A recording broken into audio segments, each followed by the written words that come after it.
என்னை நன்றாக இறைவன் படைத்தனன் தன்னை நன்றாக தமிழ் செய்யுமாறு அருளுருவான அன்னை பராசக்தியினுடைய தனிப்பெரும் கருணையினாலே ஆனந்தம் பரமானந்தம் என்ற தலைப்பில் சிந்திக்கிற ஒரு நல்ல வாய்ப்பு அமைந்தமைக்காக குருவருளையும் திருவருளையும் தரம் மிகுந்த ரசிக பெருமக்களாகிய ஞானத்திலும் அறிவிலும் அக்கறை உடைய வாழ்வை மேன்மைப்படுத்திக் கொள்வதில் நாட்டமுடைய பெருமக்களாகிய உங்கள் அனைவருக்கும் என்னுடைய பணிவன்பான வணக்கம்.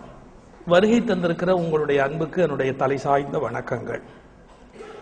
நேற்று கூட நான் உட்காந்து பள்ளிக்கூடத்து பையன் மாதிரி நோட்ஸ்லாம் நிறைய எடுத்தேன். ஆனால் கடைசியில் ஒரு ஓரமாக வச்சுட்டேன். அதை வச்சு ஆல்ஃபா பீட்டா டெல்டா காமா அந்த அதிர்வலைகள் ஃப்ரீக்வன்சினா வேற, வைப்ரேஷன்னா வேற, இது அதிர்வு எண், அது அதிர்வு அலை, இப்படிலாம் நோட்ஸ்லாம் எடுத்தேன். ராத்திரி வீட்டில் போய் படுத்தா அதிர்வலை ரொம்ப தொந்தரவு பண்ணித்தேன். நீ இதெல்லாம் சொல்லலையே இதெல்லாம் சொல்லலையே. அப்புறம் நான் அதுக்கு ஒரே ஒரு போட்டு சொன்னேன், அவள் அதிர்ஷ்டம் நான் சொல்லலை. அது எப்பாவது எழுதுற போது நம்ம எடுத்த நோட்ஸ் எல்லாம் அப்புறம் பயன்படுத்திக்குவோம். ஏன்னா டெக்னிக்கலா போனா அது ஒரு கிளாஸ் மாதிரி ஒரு தூக்கம் வந்துடும். கரெக்டா படிக்கிற இடத்துக்கும் பள்ளிக்கூடம்னு பேர் வச்சான், படுக்கிற இடத்துக்கு பள்ளி அறை அப்படின்னு பேர் வச்சான். அப்ப பள்ளி அப்படின்னாலே தூக்கம் வரும் அப்படிங்கறத ரெண்டையும் ஒன்னா சேர்த்து வச்சான். ஆனா அது உண்மையில அது எப்படி வந்தது தெரியுமோ? சமண துறவிகள் குகைக்கு நடுவுல தங்கி இருப்பார்கள். சமண துறவிகள் குகைகளுக்குள்ள தங்கி இருப்பார்கள். அவர்கள் பள்ளி கொள்ளுகிற இடம்தான் பள்ளிக்கூடங்கள்.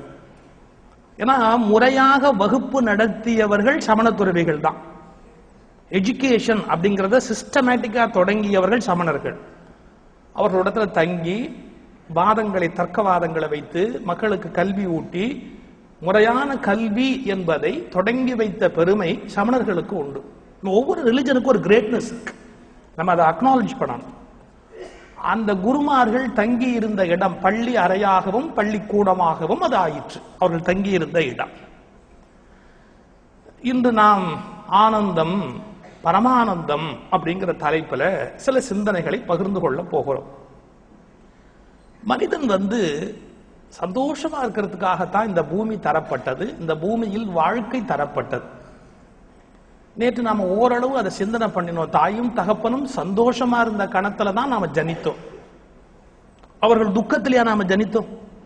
எங்கேயான துக்கத்துல உழந்து உண்டாகிறதோ?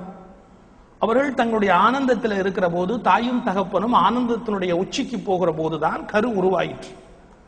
அப்போ ஜனனம் என்பதே நமக்கு ஆனந்தத்திலிருந்து பிறப்பு உண்டாயிற்று, அந்த மகிழ்ச்சியிலிருந்து உண்டாயிற்று. நீங்க பிறந்த குழந்தைய ஒரு 10 நிமிஷம் உற்று பாருங்க. ஒரு பிறந்த நிலையில இருக்கிற ஒரு 10 நாள் 20 நாள் குழந்தைய கொஞ்சம் உற்று பாருங்க. என்ன சந்தோஷமா இருக்கு, குழந்தையும் சந்தோஷமா இருக்கு, பார்க்கிற நாமளும் சந்தோஷமா இருக்கும். அந்த குழந்தை மனசுல எந்த விகல்பமும் இல்லை. குழந்தை அழகா இருக்கிறதுக்கு ஒரே காரணம் என்ன தெரியுமா? ஒரு குழந்தை அழகா இருக்கிறதுக்கு ஒரே காரணம் என்ன? அதுக்கு ஈகோ கிடையாது, அதுக்கு அகங்காரம்னு ஒண்ணு இல்லாததால அதை பார்க்கிற போது நமக்கு சந்தோஷமா இருக்கு. உண்மையான ஞான வாழ்க்கை என்பது என்னன்னா, அந்த பிறக்கிற போது குழந்தை எப்படி ஈகோ அற்றதாக பிறந்திருக்கிறதோ அந்த நிலையில் உலகத்தை விட்டு நாம் விடைபெறுவோம் என்று சொன்னால் மரண தருவாயிலும் நம்மை பார்க்கிறவர்களுக்கு மகிழ்ச்சி வரும். அதே நிலையில அந்த குழந்தை எப்படி பூமிக்கு வந்த போது அகங்காரம் அற்று வந்ததோ அதனால்தான் அதுக்கு எல்லாருக்கும் சந்தோஷம். அதை பார்க்கிற போது அவ்வளவு மகிழ்ச்சியா இருக்கு அந்த குழந்தையை பார்க்கிற போது. அதே மாதிரியாக நம்மளை பார்க்கிற போது எல்லாருக்கும் சந்தோஷம், மகிழ்ச்சி, ஆனந்தம் உண்டாகும்படியாக அதுக்கு தான் பரவசம் அப்படின்னு அதற்கு பேர் வைத்தார்கள். பரவசம், பரம் அதனிடத்தில் வசப்பட்டு நிற்கிற நிலை பரவச நிலை. அந்த நிலையிலே ஒரு குழந்தைய மாதிரி தான் ஒரு ஞானி இந்த உலகத்தை விட்டு விடைபெற. இப்போ ஒரு வியாபாரம் அப்படின்னு ஒண்ணு தொடங்குகிறோம்னு சொன்னா முதல்ல ஒரு 100 ரூபாய் தினம் சம்பாதிக்கிற ஒரு வியாபாரம் தொடங்கினா நாம வளர வளர எப்படி அந்த வியாபாரம் இருக்கணும்? 10,000 1 லட்சம் சம்பாதிக்கிற மாதிரி போனாதான் நமக்கு வியாபாரம் பண்ண தெரிகிறதுன்னு பொருள். ஒரு 100 ரூபாய் நம்ம வியாபாரம் தொடங்கின அன்னைக்கு சம்பாதிச்சோம்னு சொன்னா பிறகு அது 1000 10,000 கூடிக்கொண்டே போகணும். குழந்தையா பிறக்கிற போது நம்ம சிரிச்சு மகிழ்ந்து சந்தோஷமா இருந்தோமே, நமக்கு முதுமை வர வர அந்த சிரிப்பு, அந்த சந்தோஷம், அந்த மகிழ்ச்சி நம்ம கிட்ட இருக்கா? First question. நம்ம குழந்தையா பிறக்கிற போது எப்படி சிரித்து கொண்டிருந்தோம், எப்படி விளையாடி கொண்டிருந்தோம், நம்மளை பார்த்து எத்தனை பேர் சிரித்து கொண்டிருந்தார்கள். இப்ப நமக்கு வயசு ஆக ஆக அதே மாதிரியாக நாம இருக்கிறோமா, நம்மளை பார்க்கிறவங்களுக்கும் அதே சந்தோஷம் வருகிறதா? அப்ப 100 ரூபாய் சம்பாதித்து வியாபாரத்தை தொடங்கிய நாம் லட்சக்கணக்கில் சம்பாதிக்காமல் முதலுக்கே மோசமாய் கடனில் உலகத்தை விட்டு வெளியில் போகிறோம். 100 ரூபாய் சம்பாத்தியம் கூட பரவாயில்ல, ஆரம்ப கால சந்தோஷம். அப்ப நிறைவுல எவ்வளவு சந்தோஷம் இருக்கணும் வாழ்க்கையில. சார் என் லைஃப்ல நான் நிறைய போறேன் சார் அப்படின்னு சொல்றவங்க எத்தனை பேர்? இன்னும் 4 நாள் தள்ளி போயிருக்கலாம், இன்னும் ஒரு வருஷம் கழிச்சு கடவுள் என்ன கூப்பிடலாம். எத்தனை விதமான உறுத்தல் மனசுல இருக்கு. என்னுடைய பெருமைய மிக்க நண்பர் தென்கட்சி சுவாமிநாதன், அவரெல்லாம் மறக்கவே முடியாது, தமிழ்நாடு மறக்கவும் கூடாது. தென்கட்சி சுவாமிநாதன் சொல்வார், ஒரு குழந்தை பிறந்த உடனே ஒரு நாளைக்கு 240 தடவையிலிருந்து 270 தடவை சிரிக்கிறது அப்படின்னு ஒரு புள்ளி விவரமா. புள்ளி விவரம் எல்லாம் அவ்வளவு கரெக்டா இருக்கும்னு நம்பப்படாது. புழுகையே கொஞ்சம் சயின்டிபிக்கா சொன்னா அதுக்கு புள்ளி விவரம் அப்படின்னு பேர். கொஞ்சம் அப்படிதான் சொல்லுவோம். ஒரு பீர்பால்கிட்ட வந்து அக்பர் கேட்டா நம்ம ஊர்ல எவ்வளவு காக்கா இருக்கு அப்படின்னு. 4444 பீர்பால். இப்ப எண்ணி சொல்லி 4 காக்கா கூடுனா என்ன பண்ணுவேன்? வெளியூர்ல இருந்து வந்திருக்கு. 10 காக்கா குறைஞ்சா வெளியூர் போயிருக்கு, இவ்வளவுதானே. இது ஒண்ணும் மறுக்க முடியாது. புள்ளி விவரம்னா அப்படி கொஞ்சம் முன்ன பின்னதான் சொல்லுவோம். அதான் சொல்லுவோம், பொய்க்கு பலவிதமான பேர் உண்டு, அதுல ஒண்ணு ஸ்டாட்டிஸ்டிக்ஸ். பொய்க்கு எத்தனையோ விதமான பேர் உண்டு, அதுல ஒண்ணு ஸ்டாட்டிஸ்டிக்ஸ். ஒரு கணக்கு என்னமோ தோராயமா பார்த்தா, ஆனா குழந்தை சிரிக்கும், நல்ல கூடுதலாவே சிரிக்கும். நம்மளை பார்த்தா சிரிக்கும். நம்ம முகத்தை கிட்டக்கு போய் கொண்டு போய் பார்த்தா அதுக்கு சிரிக்கும். ஏன்னா இது மாதிரி மிருகத்தை அது இது வரைக்கும் பார்த்தது இல்லை. அதனால ஒரு பெரிய சந்தோஷம். அது என்ன புது ஜந்துவா இருக்கே அப்படின்னு அது ஒரு மாதிரி ஆச்சரியமா பார்த்து அது வாழ்ந்துக்கு சிரிக்கும் குழந்தை. இதெல்லாம் நான் ஏன் சொல்றேன்னா, எனக்கு புதுசா பேரன் பிறந்திருக்கான்.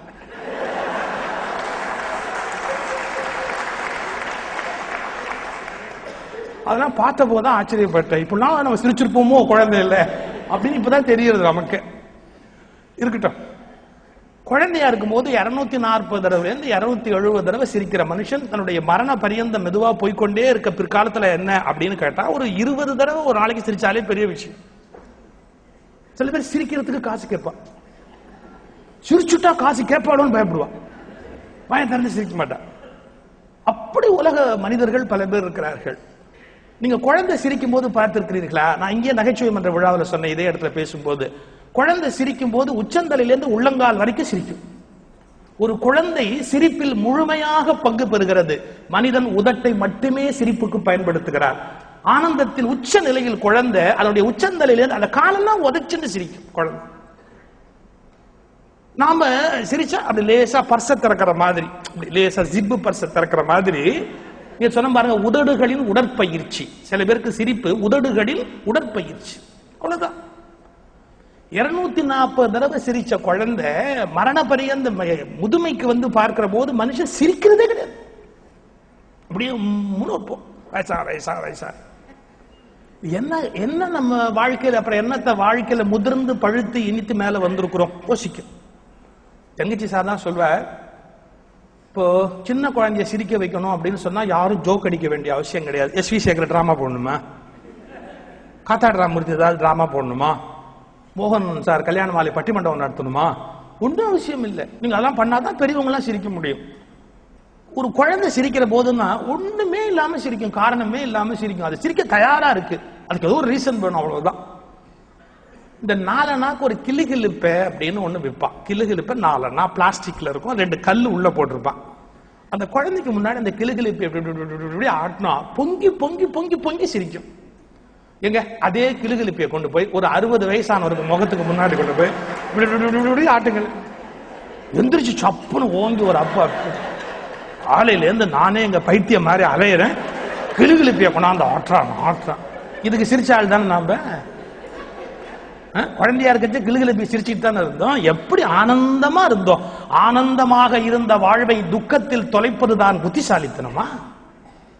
ஆனந்தத்தில் தொடங்கிய வாழ்வை பேரானந்தத்தில் முடித்தால் புத்திசாலித்தனம். ஆனந்தத்தில் தொடங்கிய வாழ்வை துக்கத்தில் முடித்தால் எவ்வளவு மோசமான வியாபாரம். வாழ தெரிந்தவன் ஆனந்தத்தில் வாழ்க்கையை தொடங்குகிறான், பேரானந்தத்தில் வாழ்க்கையை நிறைவு செய்கிறான். வாழ தெரியாதவன் ஆனந்தத்தில் வாழ்க்கையை தொடங்குகிறான், துக்கத்தில் மரணம் அடைகிறான்.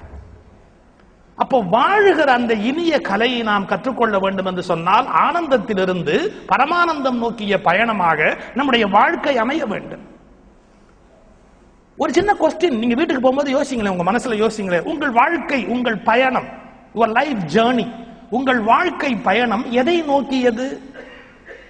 நீங்க பிறந்தீங்க, ஒரு ஆஸ்பத்திரியில பிறந்திருப்பீங்க, இல்ல வீட்டுல பிறந்திருப்பீங்க. சில பேர் ஆஸ்பத்திரிக்கு வீட்டுக்கு நடுவுல பிறந்து கழுத்து அறுத்திருப்போம். நம்ம பிறந்தோம், நமக்கு எப்படி எல்லாருக்கும் ஒரு மரணம்னு ஒரு சுனாமி வரத்தான் போகிறது, எல்லாருக்கும் ஒரு மரணம் வரத்தான் போகிறது. இந்த பிறப்பிலிருந்து அந்த முடிவு வரை போகிற நம்முடைய யாத்திரை எதை நோக்கியது? ஒரு ஜேர்னின்னு ஒன்று புறப்பட்டா அது எதை நோக்கியது? மை ஜேர்னி, லைஃப் ஜேர்னி, வாழ்க்கை பயணம் எதை நோக்கியது?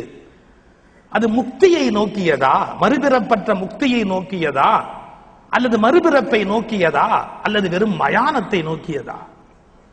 என்னுடைய வாழ்க்கை என்பது மரணத்தை நோக்கியதா, மறுபிறப்பை நோக்கியதா, அல்லது மறுபிறப்பும் மயானமும் மற்ற முக்தியை நோக்கியதா? இந்த தெளிவு பிறந்து விட்டால், எதை நோக்கியது என் வாழ்க்கை பயணம் என்பதை யோசித்து விட்டால், அந்த வாழ்க்கை பயணத்துக்கு தன்னை தகுதிப்படுத்திக் கொள்ளக்கூடிய நெறிமுறைகளை கற்றுக்கொண்டு விட்டால் ஆனந்தத்திலிருந்து பரமானந்தம் வரையில் நம்முடைய பயணம் நீடிப்பதற்கான வாய்ப்பு இருக்கிறது. நான் அப்படின்னு உடனே நமக்கு வருகிற ஃபர்ஸ்ட் ஐடென்டிபிகேஷன், நமக்கு தெரியக்கூடிய முதல் குறியீடு, ஒரு அடையாளம் எதுன்னு கேட்டா the physical structure. சுகீஷ் அந்த குண்டா இருப்பாரு, அவரா அதெல்லாம் மறந்து போயிடும். அவருடைய பிசிக்கல் ஸ்ட்ரக்சர் தான் ஞாபகம் இருக்கும். மாப்பிள்ளை பார்த்து வந்து எப்படி கருப்பா இருக்காரு. அப்ப முதல்ல அவருடைய உடல் அடையாளத்தை கொண்டுதான் பேச வேண்டியிருக்கு. ஒல்லியே உயரமா இருப்பாரு அவரா கேட்கிறோம். அப்போ முதல்ல அந்த அடையாளம், நான் அப்படிங்கிற ஒரு அடையாளத்தை எடுக்கிற போது ஃபர்ஸ்ட் பிசிக்கல் பாடியை தான் சொல்ல வேண்டியிருக்கு.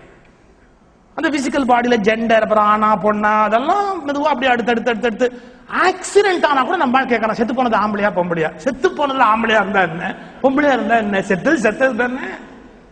அப்ப யார் செத்து போயிட்டு, ஆம்பளையா பொம்பளையா அப்படின்னு கேட்கிறான். அற்ற அளவுக்கு அந்த ஜெண்டர் டிஸ்கிரிமினேஷன் அப்படிங்கிறது நம்ம மனசுல போய் உட்கார்ந்துருக்கு. That is the power of sex. அது அவ்வளவு ஆழமா பதிஞ்சிருக்கு. ஆக்சிடென்ட் ஆனா கூட ஆம்பளையா பொம்பளையா அப்படின்னு கேட்கறான். குழந்தை பிறந்தா கேளு, செத்ததுல என்ன கேள்வி இருக்கு ஆக்சிடென்ட்ல? சரி, லிவிங். உடம்பு அப்படிங்கறதா ஃபர்ஸ்ட் ஐடென்டிபிகேஷன். அப்போ உடம்பில் இருந்துதான் என்னுடைய நான் தொடங்குகிறது. நான் சந்தோஷமா இருக்கணும், மகிழ்ச்சியா இருக்கணும், ஆனந்தமா இருக்கணும் அப்படின்னு சொன்னா என்னுடைய உடல் எனக்கு ஒத்துழைக்கணும். என்னுடைய உடல் என் வசத்துல இருக்கணும். உடல் அப்படிங்கிறது நான் சொன்னதை கேட்கணும். விசை உறும் பந்தியினை போல் வேண்டிய படி செல்லும் உடல் கேட்டேன். பாரதி விசை உறும் பந்தியினை போல், பந்து அடிச்சா அது பாட்டுக்கு இங்கேருந்து அந்த பக்கம் போகுது, அங்கேருந்து இந்த பக்கம் போகுது. விசை உறும் பந்தியினை போல் வேண்டிய படி செல்லும் உடல் கேட்டேன். அப்புறம் தோளை வலி உடையதாக்கி உடற்சோர்வும் பிணிப்பலவும் போக்கி அறிவாளை கொண்டு பிளந்தாலும் கட்டுமாறா உடல் உறுதி வேண்டும். பாரதி இந்த உடம்பு எப்படி இருக்கணும் அப்படின்னா, தோளை வலி உடையதாக்கி உடற்சோர்வும் பிணிப்பலவும் போக்கி அறிவாளை கொண்டு பிளந்தாலும் கட்டுமாறா உடல் உறுதி வேண்டும். I am very sorry to say this. இன்னைக்கு பள்ளிக்கூடத்துக்கு குழந்தை அனுப்புற எந்த பெற்றவர்களும் படிச்சுட்டு டிகிரி வாங்கணும், டிப்ளமா வாங்கணும், கோல்டு வாங்கணும், மெடல் வாங்கணும் எல்லாம் சொல்றாங்க ஒழிய குழந்தை ஹெல்த்தியா ஒரு ஸ்ட்ராங் பர்சனாலிட்டியா வரணும் அப்படிங்கிற கவலை எத்தனை பெற்றவர்களுக்கு இருக்கு? நான் ஒரு வார்த்தை சொல்றேன், நம் எதிர்கால இந்திய தலைமுறை அறிவாளிகளாக இல்லை என்றாலும் ஒன்றும் குற்றமில்லை, நோயாளிகளாக இருக்கக்கூடாது. ஃபர்ஸ்ட் அண்ட் பிரைம் இம்பார்ட்டன்ஸ் எதுக்கு அப்படின்னு கேட்டா, டு தர் ஹெல்த். குழந்தையுடைய உடல் நலம் அப்படிங்கிறது தான் ரொம்ப ரொம்ப ரொம்ப ரொம்ப முக்கியம் எல்லாத்தை விட. ஏன்னா அது இல்லைன்னு சொன்னா அது இல்லாமல் என்ன செய்ய முடியும்? ரொம்ப காலமா வந்து காயமே, இது பொய்யடா, இது காற்றடைத்த பையடா, இதெல்லாம் இரவல் சரக்குடா. பெரியவங்க யாரும் சொல்லியிருக்கலாம், அதை மேற்கொள்ள மனப்பாடம் பண்ணி ஒப்பிச்சுக்கிட்டு இருக்கிறதால ஒன்றும் பிரயோஜனமே இல்லை. இந்த உடம்புங்கிறது எவ்வளவு விலைமதி பெற்ற ஒரு கருவி, எவ்வளவு பெரிய ஒண்டர்ஃபுல் இன்ஸ்ட்ருமெண்ட். அது வேல்யூ என்ன? அதுதான் திருமூலர் திருத்துறாரு. பல காலமா இந்த உலகத்துல பல பேர் உடம்பு நிலையற்றது, யாக்கை நிலையாமை, உடம்பு அழியக்கூடியது, உடம்பு வீணா போகுது, உடம்பை நம்ம பெருசா பாதுகாக்க கூடாது, உடம்பை நம்ம அதெல்லாம் தூக்கி அண்ணாண்ட போடுங்க திருமூலர். என்ன உடம்பின் உள்ளே